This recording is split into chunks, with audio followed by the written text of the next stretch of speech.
You're watching Notepad. I'm your host, Ibrahim Sani. A household name, Nokia, has been renowned around the world and has been breaking through in the form of technology in 5G. But their business has taken a huge pivot. So, here to understand them better is Daniel Jaeger. He is, of course, the head of Southeast Asia at Nokia. Daniel, you oversee all the businesses operations across many countries in Bangladesh, Malaysia, in Myanmar, Philippines, Singapore, as well as Sri Lanka. I'm sure a lot of these countries have some similarities, many others having a lot of problems in terms of trying to roll out the 5G because of the pandemic. Let's do a quick overview into how the Nokia business is tying up with the global climate situation right now. Okay, thanks, Ibrahim. It's good to be here. Indeed, 5G is an important topic for us in basically all the countries that we operate. And yes, COVID has made a bit of impact on all that. But nevertheless, if we look back now on the last 12 months in these specific situations, I would say 5G has not slowed down very much. We had recent contracts announced in Singapore, in Thailand, and in Philippines. So it's going ahead. But okay, it's probably going ahead slightly differently than sometimes it was planned. But also, I think the pandemic situation has shown the importance of telecom networks to keep countries running as they're running today. That is a very important proof point indeed. Daniel, I had a conversation with the chairman of MCMC, the Malaysian Communications Commission. He was talking more about 5G being rolled out slowly in this country. It's not being delayed. He's also arguing that 5G application is going to impact industries a lot more than individuals. What do you think of these two elements, the timeline of the rollout versus the applications of it? In broad terms, I would agree with both statements. 5G is not an overnight thing. 5G is not one solution for all communications challenges.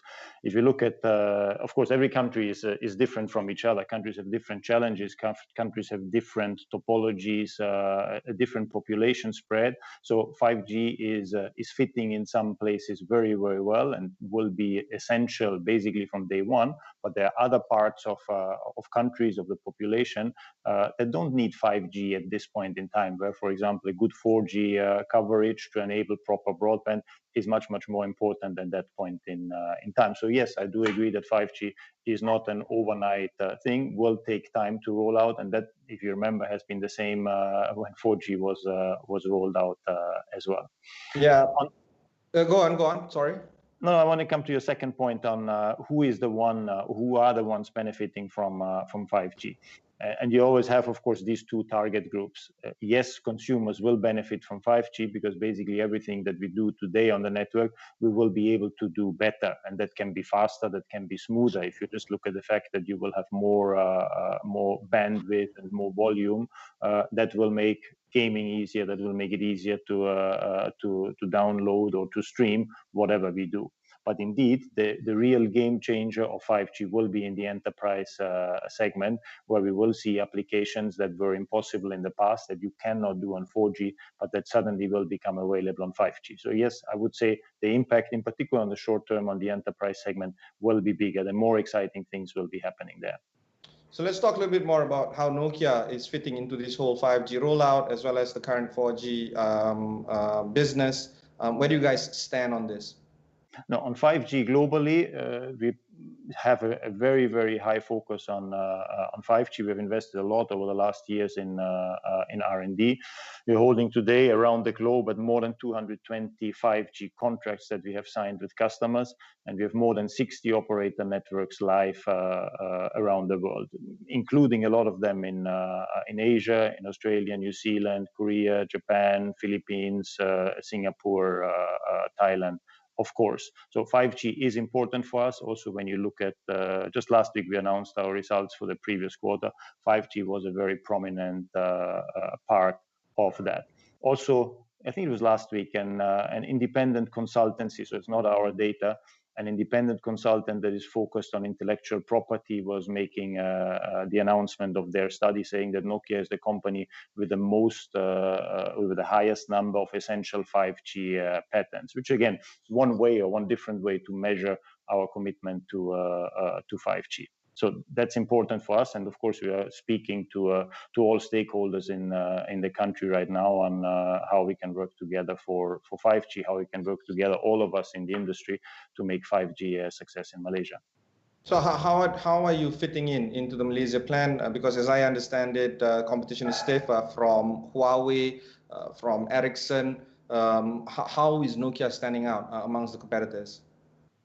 Competition is stiff, I would say, everywhere in every country that we operate in. It is a tough competition.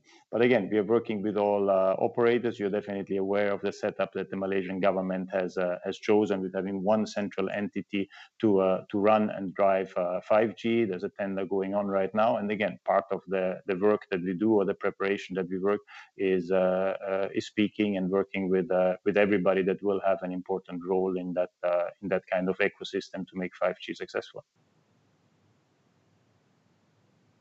Let's talk a little bit more about what's going to happen in the next few months, because the government has announced that the pilot the pilot tests for 5G that was taking place last year went well despite the pandemic.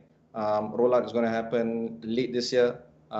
In fact, early next year is going to be targeted. But there is a problem of spectrum allocation in terms of it not being announced yet. Actually, it was announced, but then it was repealed, and then now it's still silent on that. There's also the termination of the 3G in Malaysia and reallocation of those spectrum to 5G. So there's a lot of technical arguments that is happening right now. What would investors, what would consumers try to understand from the progress of the current situation right now? How do we make sense of the situation, and perhaps how Nokia is going to come along into this progress as well? Again, Ibrahim, for us, it's participating in the various projects with the individual operators and with DNB, the government entity here. And I think that what we have seen in other countries, if I can generalize it a bit, is bringing broadband, and as part of that 5G, to the population is of course a complex project, and there is not one size fits all here. Malaysia is not the same as Mongolia, is not the same as the Maldives or as Morocco. Every country has its own requirements, its own starting point, its own setup. And I think that's the important phase now, to see that you have all the stakeholders, and you mentioned a few of them. The regulator needs to come into the place, provide the spectrum.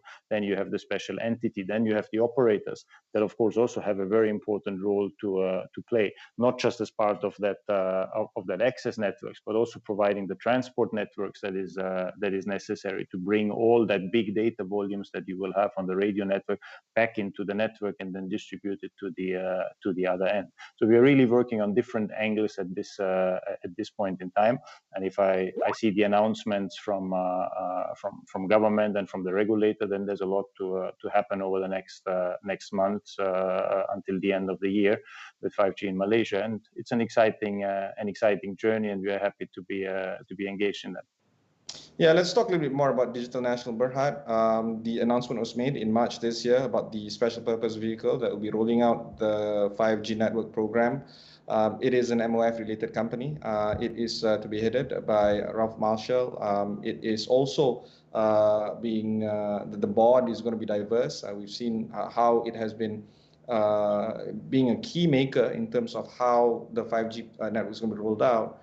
What kind of work packages are you working with the DNB? What kind of relationship are we looking at? Parcel by parcel? What are those kind of parcel? Those kind of ongoing works. What can you share with us? There's not much I can share at this point in time. The DNB, of course, has structured its process, its governance alongside a tender, and we are part of that. We have signed a very strict non-disclosure agreement, so I'm not going to share. I'm not able to share a lot on that. But it's a big scope, of course. It's a scope that deviates a bit from what we've done in other countries, where normally, to a large extent, the work would be with the operators. But on the other hand, we are present in 130 countries around the world, and indeed, there's no one-size-fits-all approach. Sometimes it's more the operators. We have also been working with other government entities, national governments, regional governments, similar SPVs. So it's really about seeing how that ecosystem gets together to get that big job of bringing broadband and bringing 5G to the people of Malaysia gets done best. All right, let's compare and contrast all the other countries that you are overlooking. We mentioned just now Myanmar, Bangladesh, and so on, Sri Lanka. Is Malaysia sort of like behind in terms of the 5G rollout compared to other countries, or is everybody about the same right now? I would not say that Malaysia is behind. Of course, you have always smaller differences. But if I look at the countries that you mentioned, for example, Singapore has started with the first 5G early rollouts in the second half of last year. There's bigger steps happening this year. Philippines has started recently, whereas in some of the other countries like Bangladesh and Myanmar, not much is happening at this point in time. So I would not say that Malaysia is late. It's a normal, I would say, kind of time window where all the countries move together, and they're moving a few months earlier or later doesn't really make a huge difference. And again, the situation each and every country is different. Hence, I would not overly compare that in too much detail. There would be some items that I need to ask you. I don't know whether you're comfortable in answering. The countries that you are overlooking right now, some of them are very nascent in their democracy process. Some of them are well established. Malaysia, for instance, we have been changing governments. How has all this impacted policy? How has this impacted business in particular? Do you think that this has a long-term negative impact on how the stability of a government, for instance, is going to be impacting how 5G network is being rolled out in all the countries that you are overlooking right now? Again, I would not see a huge difference based on the factors that you're just describing. Yes, 5G is coming, and definitely the point of having 5G and having a strong and solid and secure 5G is a key competitive factor for any nation at that point in time. So if it goes ahead, once it goes ahead with the speed and the schedule that was announced, I think it will be an important differentiator for Malaysia as it would be for every other country. All right, we'll go for one short break before we continue our conversation with Daniel Jaeger of Nokia. We'll be right back after these messages.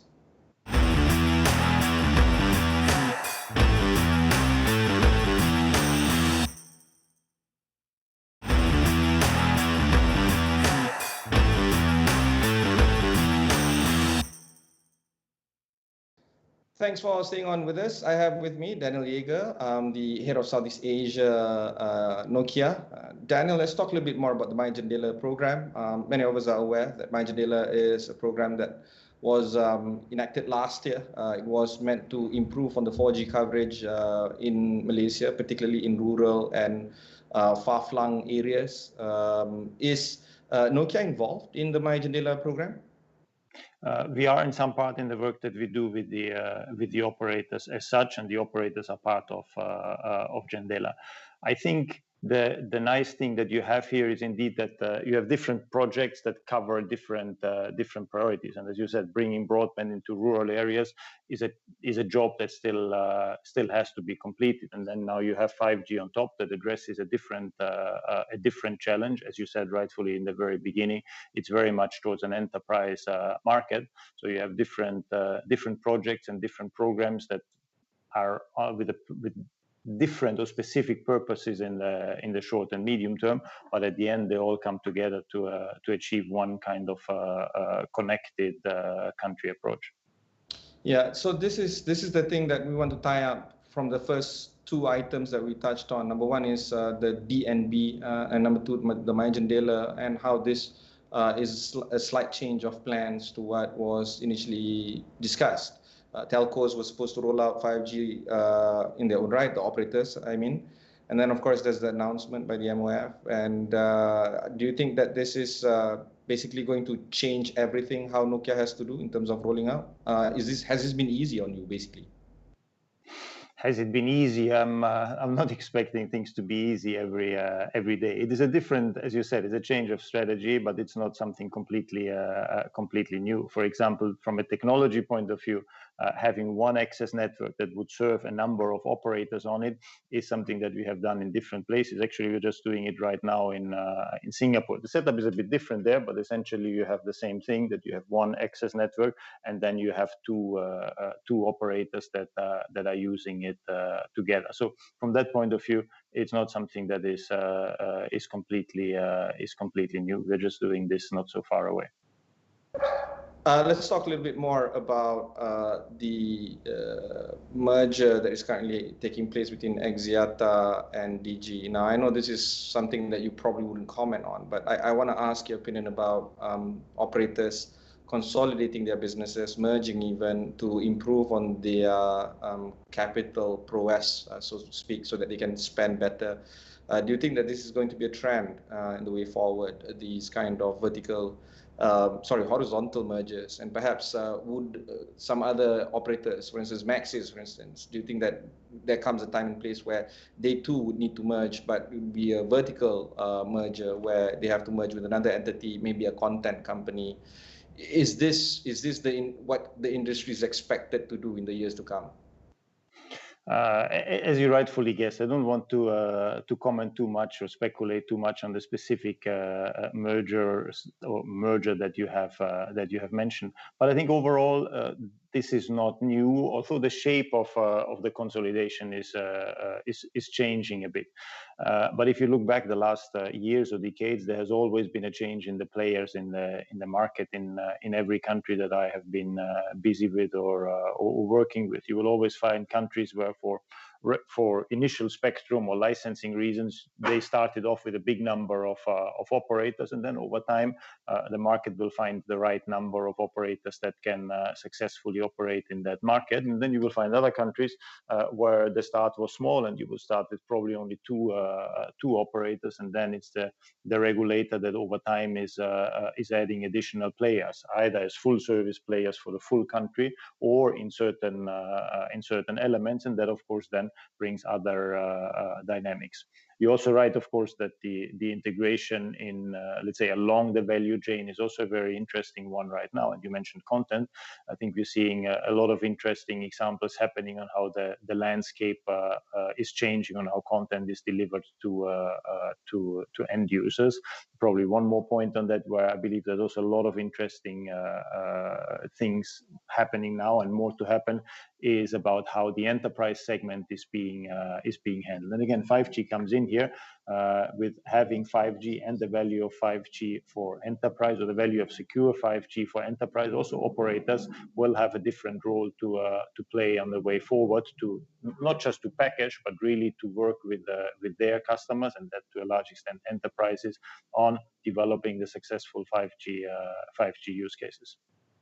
See, this is the irony of things. When we look at businesses that have flourished over the past year, the big names of tech, we're talking about Facebook, Google, Amazon, they have added value tremendously. Apple, they have tremendously added value. But network operators like yourselves facing a very thin margin business with high capex requirement. Telco operators as well facing the same thing, and it becomes imperative for you guys to really look at how you can improve cost optimization. Don't you find it strange that the people that are using your service is making a lot of money, and you yourself is trying to find it hard to just compete in a very challenging business? What's the future of telco operators? What's the future of network operators like yourselves and your competitors out there? I can only say straightforward, yes, I find it strange, but okay, that's the world that we are in. But again, the trend is not completely new, but a lot has changed. And again, in particular on how the network operators deal with the providers of the content. I think there's a lot in the flow where there's different models between trying to partner up, where we see our customers working closer with content providers and really forging an alliance or alliances of multiple kind in order to monetize better from a network operator point of view. And then there's the other approach where network operators are trying to insource things and do a lot of stuff by themselves, provide a rounder or more complete package to their customers, and therefore trying to keep the others, the over-the-top colleagues out of the game. So I think in essence it's more between the content providers and the network operators. For ourselves, of course, we are partners with both, but to a large extent, of course, we build the networks for the operators. So we are a bit in as part of this triangle, if you want. But the essential question is what is the end user going to pay for, and to whom he or she is going to pay for that content that they get. But it's a bit strange, but it's a very interesting dynamics that you see at this point in time.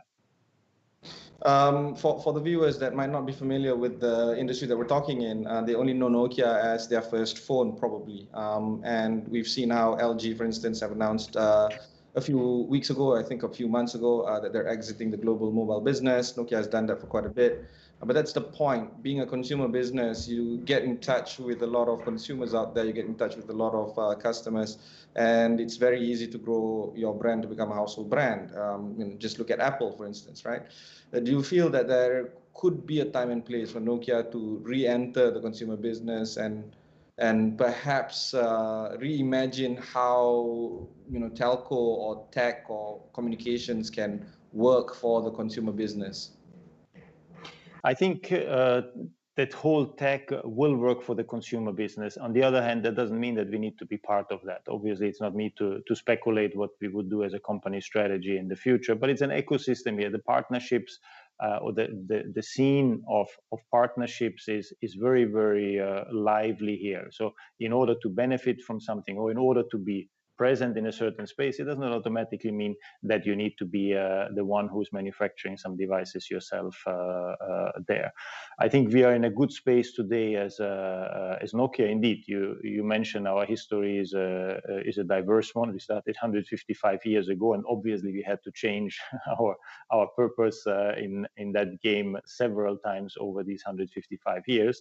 But where we are today in building networks that consist of hardware, of software, of services, build them for operators, for governments, for enterprises, I think we're in a good space. And again, it's not a siloed setup anymore. There's a lot of partnerships that are happening. Some of the companies that you mentioned before are our partners today in providing cloud solutions, for example. So there's really a lot that is happening in a very fast-moving and very open environment. And this openness is also part of how we see the whole way of working together. We promote openness, take Open RAN as one example, where we support an approach to have open interfaces to really allow players in the ecosystem, no matter large or small, to work together to bring forward innovative solutions. Yeah, this is something important to talk about. The business ecosystem that exists within the information sector is also quite commendable. There's a lot of frenemies out there, but at the same time, you kind of need each other to make sure that somehow or other, right? Do you feel that the one that will perhaps be the last person standing, the last company standing, is the one that can collaborate the most? Or do you think the one that would be the last one standing would be the one that is investing the most, fundraising to a point where you can build faster and cheaper compared to your competitors? What's the strategy to be, I guess, the strongest amongst equals, if I would use that term? Yeah, I don't like your picture of the last one standing, because I hope there will be more than one standing in the end, because the industry and the ecosystem needs a number. needs a number of players to work together, and all of them bring their individual strengths to the party. Now, in your either or question, it's a tricky one, because I think you need a mix of both. You need definitely the openness. We're convinced of that, and I don't know if you follow the discussion on the Open RAN, which is quite a revolution on the radio access networks. We were the only ones of the established big vendors that were advocating for the Open RAN alliance from the very beginning, because that's something that we believe in open ecosystems of working together. On the other hand, your second point is of course likewise important. You need to invest, and we have streamlined very much of our investment into R&D on 5G, but also in other parts of the network. A lot is happening on fiber, a lot on the cloud. So I think you need both. If I probably not the answer that you want me to say, but I think both elements that you mentioned are very important for long-term success, I would say. Yeah. I mean, either or is never the option for doing a business, but that's the thing about prioritization, which one would work better. But it seems like the way you have elaborated, both are equally important in order for you to succeed, which makes sense in terms of the consolidation that is currently happening in this country when it comes to the telco operators. We have to end this show, but before we end, any final words, Daniel, you want to share with us? No, I think it was a special year for all of us the last 12 months. I think telecommunications industry, and I don't mean us as Nokia, I mean really all of us together, we have proven the resilience that the networks have, the strength that is in the networks, the flexibility that is there. Look at all the digital transformation that has been accelerated by COVID. So it's definitely an exciting place to be, and definitely, as you alluded to in the very beginning, in Malaysia in particular, with everything that is going to happen over the next months and quarters and years, and we're very excited to be part of that. Daniel, as always, it's a pleasure speaking to you, and also pleasure speaking to Nokia. But I promise you this: if we are all allowed to travel again, please come over to the studio. I'd like to have you in the studio. We can have a lot more conversations, particularly when it comes to the government of Malaysia. I know you're not very comfortable talking about that, but I really want to know more about DNB, about spectrum allocation, about MCMC, and so much more. But that was our conversation with Daniel Jaeger, the head of Southeast Asia at Nokia. If you've missed any part of this interview, just head on to astroawani.com. Look for Notepad over there. You can also look for Nokia on Astro Awani website. Until then, thanks very much for watching, and goodbye.